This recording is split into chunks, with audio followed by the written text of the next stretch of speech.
चलते जैसे वो रुका, मुझे लगा कि शायद इसको पता चल गया मैं जिंदा हूं। अभी सोच रहा था, तभी तक वो वापस मुड़ा और मुड़ते ही उसने राइफल ऐसे सीने की तरफ करी।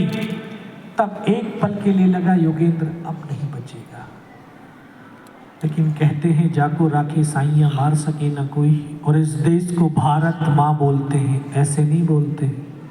बड़े सौभाग्यशाली हैं आप, जो 84 लाख योनियों के बाद एक मनुष्य का शरीर मिला, और वो भी भारत माँ के गर्भ से मिला। ये मिट्टी ऐसे नहीं है, ये जप की, तप की, ज्ञान की, विज्ञान की, पुरुषार्थ की, परमार्थ की, वीरों की, वीरांगनाओं की धरती है। शायद पिछला 100 जन्म में कोई पुण्य किया होगा, तब जाकर के ये भारत माँ का गर्भ हमें मिला होगा। तो इतनी पावन और पुनीत ये धरती है, कितने सौभाग्यशाली है। और ये माँ भारती अपने बेटों की वीरता, शौर्य, पराक्रम और बलिदान को कभी दफन नहीं होने देती। किसी न किसी एक को जरूर माध्यम चुनती है। शायद इसने मुझे वो माध्यम चुन लिया होगा कि उसके बेटों ने जो शौर्य, वीरता, पराक्रम दिखाते हुए जो बलिदान दिया है, उसको देश और दुनिया तक पहुंचा सकूं। तभी तो जब उसने गोली चलाई तो यहाँ पे पर्स था, पर्स में कुछ 5-5 रुपए के सिक्के थे। पैंट फट गई थी ना पीछे से, इसलिए पर्स यहाँ पर रखा हुआ। उस सिक्कों भी शायद माँ भारती ने इकट्ठे कर दिए होंगे, और जब गोली चली तो जाकर के सिक्कों पे लगी और रिकोचित हो गई। गोली के धक्के से, फोर्स से, पावर से मुझे खुद आभास हुआ मर गया हूं। पाकिस्तान का दूसरा जवान आया होगा, उसने आकर के मेरा हथियार उठा करके जा रहा होगा, उसका पैर मेरे पैर से टकराया। तब एकदम से चेतना, योगेंद्र तू तो जिंदा है। बोला जिंदा है तो अभी तक नहीं मरा, तो अब मरेगा भी नहीं। मेरे पास एक हैंड ग्रेनेड था, मैंने हैंड ग्रेनेड से हमला किया। वो हथियार उठा करके जो पाकिस्तानी जवान जा रहा उसका सर फटा, वो हमारे ऊपर आकर के गिर गया। उस धमाके से पाकिस्तान के जवानों में खलबली मची। इनमें से कोई जिंदा है?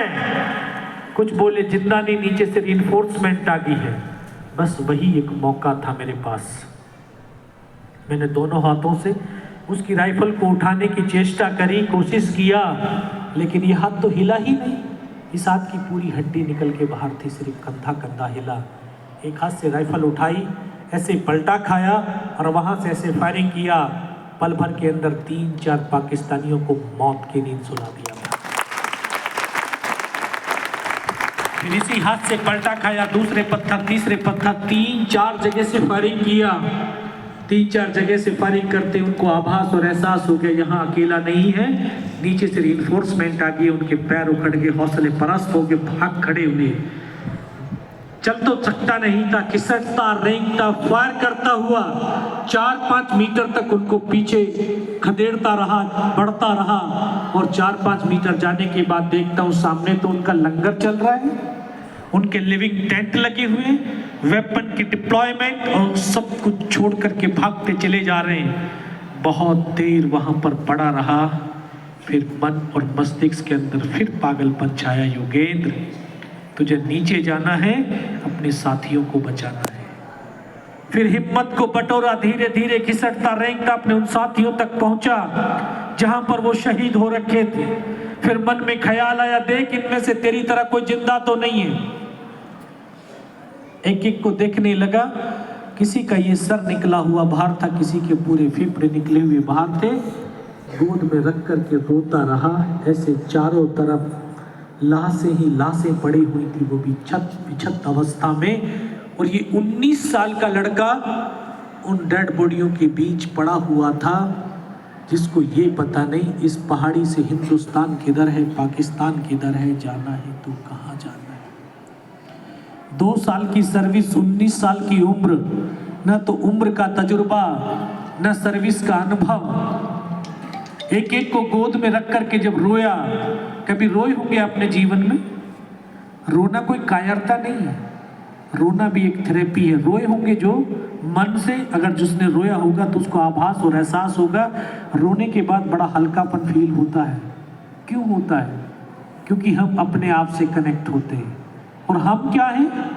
हम ये बॉडी या शरीर नहीं है, हम तो एक सोल है, एक आत्मा है, जिसको ये शरीर इस धरती पर कुछ दिन के लिए काम करने के लिए दिया गया है। तो मैं रोता रोता अपने आप से कनेक्ट हुआ, और जब अपने आप से कनेक्ट हुआ तो अपने परमात्मा से कनेक्ट हुआ, और परमात्मा से कनेक्ट हुआ तो सुदर्शन चक्रधारी से कनेक्ट हो गया, और तुरंत आवाज है, योगेन बेटे इस नाले से नीचे की तरफ चला जाए। उस दिव्य ध्वनि की बताए हुए रास्ते पर इस हाथ को पीछे कमर पे फेंक के उस रास्ते पर लुढ़कता हुआ 500 मीटर नीचे आया। फिर अपने साथियों को इन्फॉर्म किया। उसी इंफॉर्मेशन के आधार के ऊपर पुनः उस टाइगर हिल टॉप के ऊपर हमला किया गया, और बिना किसी कैजुअलिटी के उस टाइगर हिल टॉप के ऊपर विजय पताका फहरा दिया। टाइगर हिल की जीत कारगिल युद्ध का यू टर्न था, सीजफायर हुआ, और आज हम 26 जुलाई को कारगिल विजय दिवस के रूप में मनाते हैं। वर्ष 2024 एक ऐसा वर्ष जो कारगिल की स्वर्णिम जीत का रजत जयंती वर्ष है, जिसमें 527 मां भारती के उन बेटों को हम नमन कर रहे हैं, उन परिवारों को श्रद्धांजलि अर्पित कर रहे हैं जिन्होंने अपने बेटे को, अपने पति को, अपने पिता को इस राष्ट्र के लिए, हम सब के लिए कुर्बान किया।